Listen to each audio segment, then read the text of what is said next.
Hey everybody, and welcome to this week's episode of NuStrength Sugar Babes. We've got a Sugar Babe from Perth, which she lives just outside of Perth. She has 2 children. She works full time. She's married.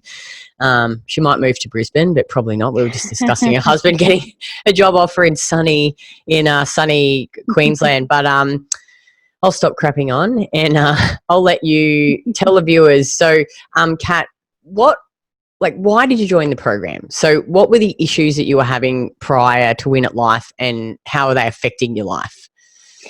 I've had a history of chronic fatigue and endometriosis. So endometriosis since I was 15, and then chronic fatigue when I was just before I turned 30. I had a hormone profile that was premenopausal. And so there's been a couple of things that have gotten me to this point.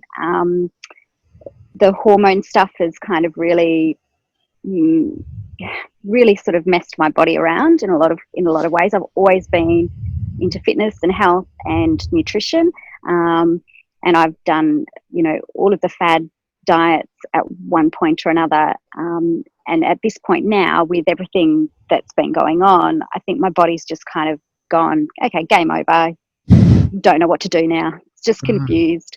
So for the first time now, my body's just not responsive to anything that I've done in the past, and I've gained pretty much 10 kilos, which is a lot on my frame. I'm only 5'1". So 10 kilos, and it happened in a very short space of time after I had my second endo surgery, and I had an ovary removed. And so I think the whole it's just really upset my body. My body's just kind of gone into a bit of stress response, I think. Reading all of the information that I did before I started the program kind of just really made sense to me. I thought this makes sense. This could work. This might be the key. Because the endometriosis, is it really what was that like for you? Like every month, was it really painful? And yeah, extremely. Yeah, I'd kind of mid-cycle, I'd get a lot of ovarian pain. So more than likely like this, and just a lot of ovulation pain. And then with my cycle, I'd had very light cycles, but it was almost a case of the pain was that intense that I'd be sort of just doubled over. I'd be on the floor. I'd be standing 1 minute and on the floor the next. And it kind of felt like I'd been like kicked and punched in my gut. So to have anyone near me, like my kids, I was so guarded at those times because I was just in so much pain. It was a real sort of like physical pain. So the endo kind of it's like when the cells grow in your uterus and outside of your uterus, and it's almost like the cells are bleeding, but the blood's got nowhere to go. And so I guess that kind of then explained the feeling for me that I'd just been punched in the gut, and just like I was constantly like bruised and battered, is that, there's this blood trying to release from my cells, from these endo cells in my body, but it's got nowhere to go. So that was the big part of it. But I had noticed that nutrition was something that played a part in healing or managing the symptoms. So that was kind of like the big draw card for me, was to see how this program affected the symptoms. And had you tried any other diets to try and improve it previously? Or any the one thing, so when I had my chronic fatigue, and I recovered from the chronic fatigue, and then I had through sort of ovulation stimulation, I was able to have my kids, and I had them very close together. They're 18 months apart. And then from the chronic fatigue, because I'd gained weight from the chronic fatigue, because that's all adrenal related, or cortisol, or stress related, and thyroid. I have hypothyroidism. After my kids, I then saw a doctor who specialised in weight control, and through a liptolic diet. And so it's actually quite similar to, I guess, the foundations of the wall method, in that there's like absolutely no, artificial colours, preservatives, PUFAs. And some of the foods were similar, but there was still things like broccoli, the cruciferous vegetables, the greens and stuff like that. But it was basically just lean proteins, certain fruits and vegetables, and they were based around foods that were known to help cancer, or in terms of, support at a cellular level to prevent against cancer. And it was quite restrictive, but it was very clean and very similar. There's some key differences, but there was a lot of similarity. And when I was when I basically healed my body, so I did that for about, well, I did it pretty much. It's quite intense for the first however long it takes you to lose the weight, and then you have to maintain it by, I guess, managing your weight. So that intense period only took me, and I was only 6 or 7 kilos over my normal weight at that point. It took me 8 or 9 weeks to completely lose all my weight, and I was in the best shape that I'd been ever before, but I didn't have any muscle tone. But the symptoms of my endo were completely relieved. And whilst I managed to maintain that diet and lifestyle, but it wasn't practical. It wasn't like you say with all the fad diets, they're not sustainable long term. And this wasn't either. It was pretty much, just eating lean proteins, no oils, no nothing. It's like 5 or 6 different types of fruit, 5 or 6 different types of vegetables. It was 80 grams of protein twice a day. Yeah. And 100 grams of fruit and vegetables per day. That's all I was eating. And how many calories a week? Gee, it sounds low calorie. I reckon it's about 800. 800 calories a day. Yeah. Oh my God, no, you must have been starving. Well, I just got used to it, I guess. I basically was doing intermittent fasting, so I wouldn't eat until around about 11 o'clock. So I'd have black coffee in the morning, and then I'd have fruit, and then I'd have a protein lunch and a protein dinner. Yeah. Oh my God, no one. It's just it's totally unsustainable. Yeah. You just can't live. It would be unenjoyable too. Well, that was the thing. It was unenjoyable. That's completely it. It's just no way to live. Oh, food, and that's I think where so many of these diets go wrong. You need to enjoy food. You should enjoy food, and it's a part of life. Yeah, that's been the biggest joy of the program is just learning to let all of that stuff go and just enjoy food again. Well, let's talk about then. So, you've been in how long have you been in the program now? 16 weeks. Yep. 16 weeks. Okay, cool. So what improvements have you seen in all your symptoms? Definitely sleep has improved, and I didn't have a problem with sleep, but I just feel like I sleep more soundly, and I'm not tired when I wake up. So that's been a big improvement. And my moods are definitely more stable, and with the endo, so obviously I've been taking the Progesti, and for the first time I've had no symptoms with my cycle, and that's just there was that short time that I had with when I was doing the liptotolic diet, but that was only when I was on that sort of that intense phase of it that I was able to that I was pain free, and so with the Progesti I've gotten back to that pain free, so good, which is just phenomenal because it's been 20 years of painful cycles. Oh wow! And how many calories are you eating now, roughly? 1,700. Yes, that's a lot more than 800. Oh, it's crazy to think that that's what I was living on. Oh, so it's no wonder I was tired. And I know. Stress was a big part of. Would have killed you. It would have killed you. And what sort of foods are you eating now? I have pate most days. Me too. And sourdough, so good.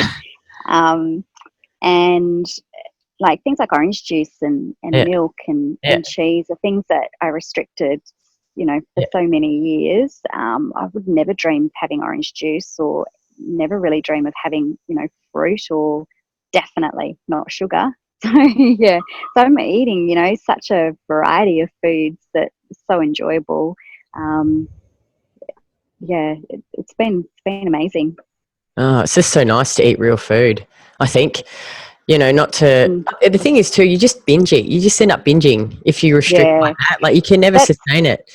Yeah, I think that's been the other biggest thing, is that food cravings have completely disappeared. I don't want for anything because I'm completely satisfied. I don't crave anything, and I haven't binged on food at all, because I've just had no need to, because I've been receiving such a good balance of all the macros that there's no need to binge on anything. You just don't have those cravings. They don't trigger in your body, and that's been quite interesting. Yeah. It is amazing too. Like, you think 20 years and it's only been 16 weeks, and you've noticed that like, it takes time for your body to heal, but it's really not. 16 weeks isn't that long, really, compared to how long you've been, suffering from all the painful symptoms, and it's like actually really just a drop in the water, I think, in terms of time. Like, people go, I think the human body is just so amazing. It's so responsive when you give it what it needs. I think its ability to heal is just, is phenomenal. It really is amazing, but you've got to give it a chance, don't you? Oh, totally. And, like, you go through childbirth, that's so stressful in a woman's body, and then all the other things in life that cause stress. And, a lot of women drink, like I used to be a big drinker, and that's something that really, I think anyone who has endometriosis or PCOS needs to, like, cut out the booze, because it just exacerbates those hormonal issues. But I think, like, we just live in such a drinking culture. Like, it's just everyone drinks. So it's like, those are, that's another thing as well. But that's really, definitely been my biggest. That's been my biggest. You're normal. You're like struggle. most all of us. It took me a long time to stop drinking. I think because I think if you're a drinker, it's like really ingrained in you just to, I don't know. Like, I would just always have to drink. Whenever I went to things, I couldn't be the one that was no drinking. But it is possible if people are watching this, and you'll feel heaps better too. Like, I think about how drunk I used to get, and how would I even manage now with hangovers like that? Or even if I just have a few drinks now, I feel really crappy. I think it's because you just get so used to feeling so good. And I think when you're training as well, you know how your body performs, and you feel so amazing when you when you hit those goals, and you feel your body getting stronger. But then when you do drink, you can feel it, you notice it, and it kind of it really it really sort of pulls away from that feeling of achievement and moving forward. When you've had a drink, like, it just, your body feels awful, can't deal with it. No, makes such a difference.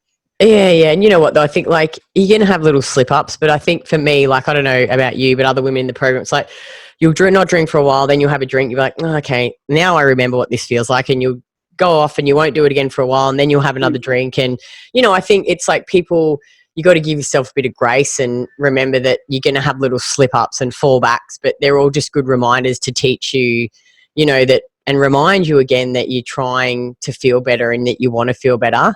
Absolutely. So, no one can be perfect. Speaking, well, that's right. But speaking of grace, so Annie Grace is the Naked Mind author, and I've been listening to that audio book this last week, and that's been quite amazing so far. So I definitely recommend that to anyone who's struggling. What's it called? Because The Naked Mind. The Naked Mind. You should post about it in the Facebook page. Yeah, I think there's been some conversation surrounding it, and Jen Jones had mentioned it to me when we've been chatting. Yeah, she's awesome. And and so it's for the first time, like, I had never considered alcohol to be a drug. Yeah. And that's kind of it's been a brilliant read. I totally recommend it, because she kind of, I guess, identifies with how we have a desire to drink, and then we go through the psychological trauma of like, do we have a problem?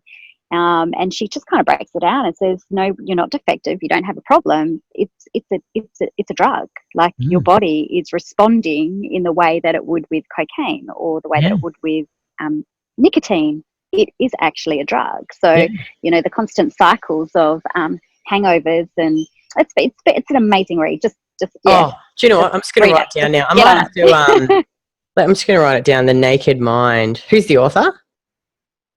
Annie Grace. Annie Grace. I'll have a listen and add it to the website because I've got to add the Atomic Habits in too, because I think that like so many women, it's like I reckon 80% would probably have drinking. It's not a drinking problem, but we just like me that. And you drink and then you feel shit and then you drink and then like it's like and you can't not drink, like you think, because I mean look, let's be honest, it does feel good to be drunk. You know, it's fun. It is. I love the feeling of being drunk, but I hate the feeling after. Exactly. But like she said, you know, like we all crave like that first drink, that euphoria that comes with that, you know, you crave like what it's going to feel like having that drink and ordering that drink and getting that drink. The feeling that creates is gone within 20 minutes. So then you continue to drink, and once you've taken that first drink, it dehydrates you. So you're not drinking because you like drinking. You're drinking because it's the body's response to what you've just put in your body. You've just put a poison in your body that is telling your body that it's thirsty, so you drink more. You're not drinking more because you like the taste of the alcohol. Well, I don't know. I beg to differ on that. I do like a white wine, but I love a cocktail. You know, she really breaks it down to. It makes so much sense the way that she describes it, and it actually takes 10 days for alcohol to leave your body. Really? So yeah, I didn't know that.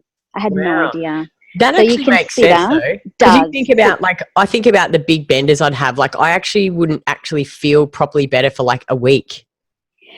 Yeah, that part of it. But also, you know, how you beat yourself up because you go, okay, I'm going to take 2 weeks off drinking, and you don't make it past a week. Or it's hardly surprising because you're going through withdrawal for that 10-day period.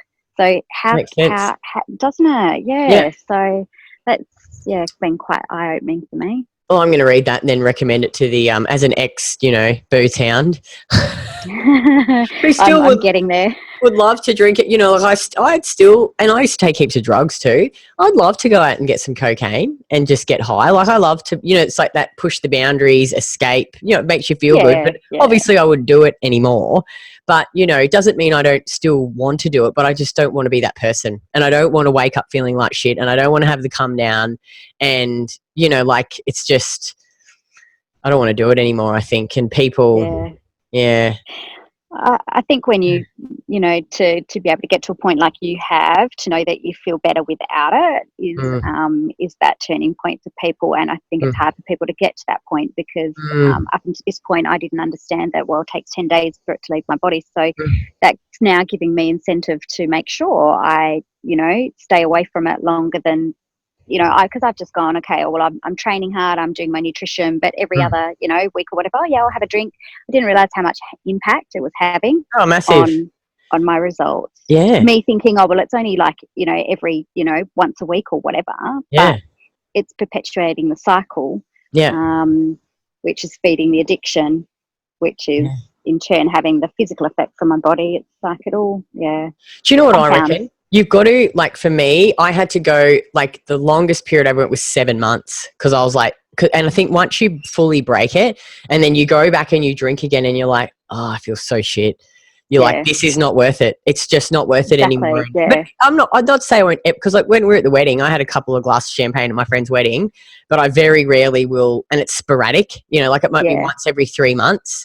And I don't ever like normally go, oh, I feel like having a drink because I'm just like, it's too, the fun of it is not worth the rest. Like I can't train and I can't, like I feel like shit. Yeah, exactly. You know, but you got to go. You've had the experience on the other side to know that, which is, you know, where then a lot of people then might not have had that experience yet, and so they're still in that cycle of not allowing themselves enough time to be able to get to that point to break the cycle. Because I know you've committed to a shorter period of time.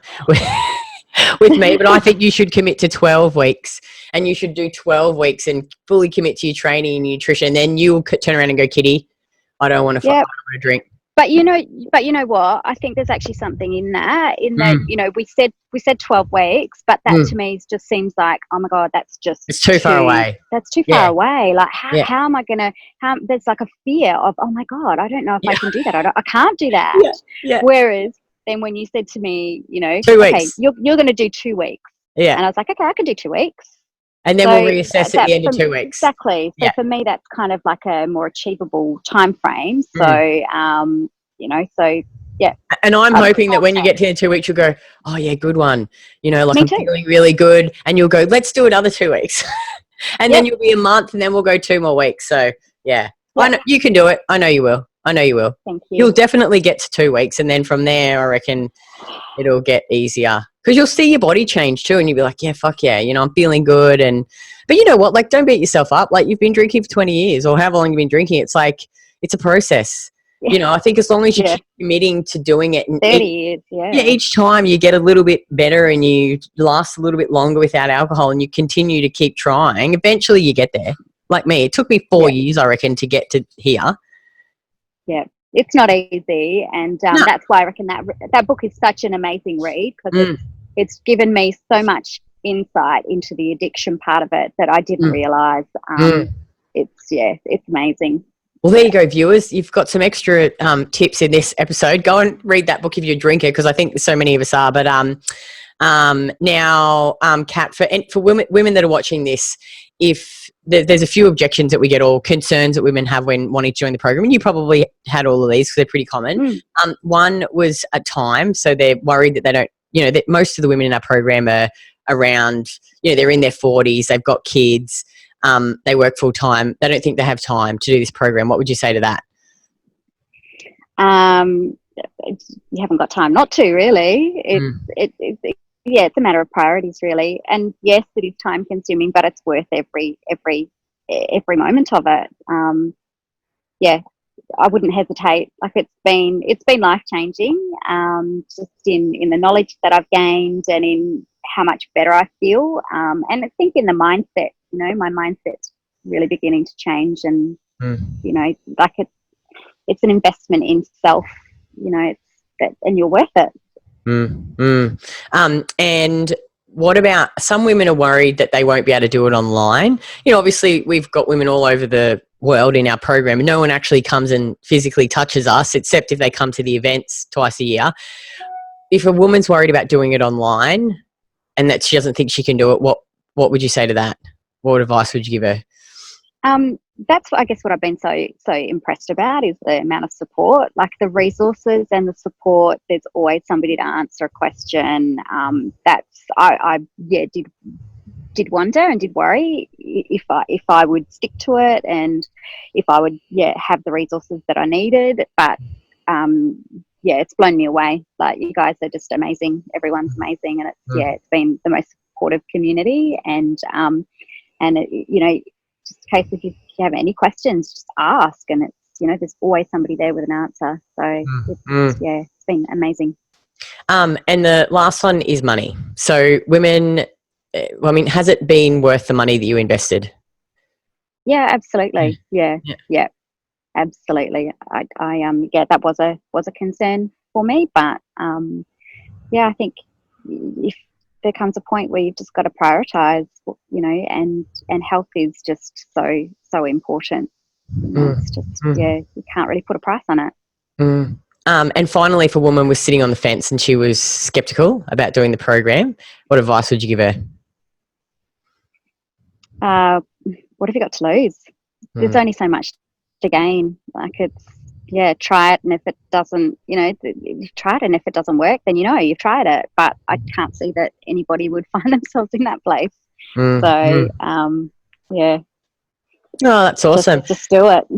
Well, thanks so much. Thank you. I know that you're busy and you're obviously at work, so I really appreciate you taking the time out. So if you're a woman and you're watching this and you have any sort of period issues and, you know, hormonal issues, and I guess you've tried everything else and you want something that's sustainable, click on the link below and you can book in a free call with one of my coaches. There's no obligation to join. They'll just have a chat and see whether this program can actually help you get to where you want to be. So thanks again, Kat, and I will be chatting with you. Pleasure. You'll be messaging me in 2 weeks, and then we'll set the plan for the next 2 weeks. And you're doing your check-in sheet, aren't you, this week?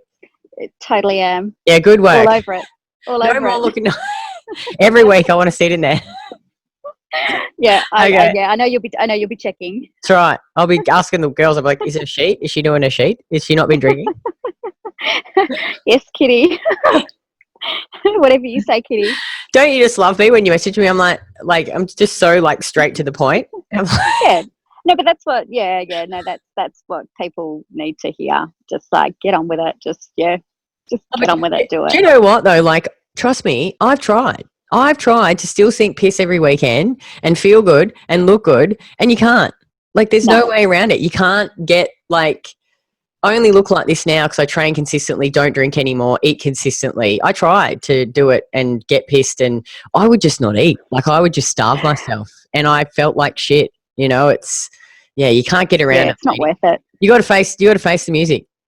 You got to at some point. Totally. Like, life's too good. Life's too good to live it in a haze. Like, seriously, like what are we doing? Like, totally. Yeah. Live life. And if I can do it,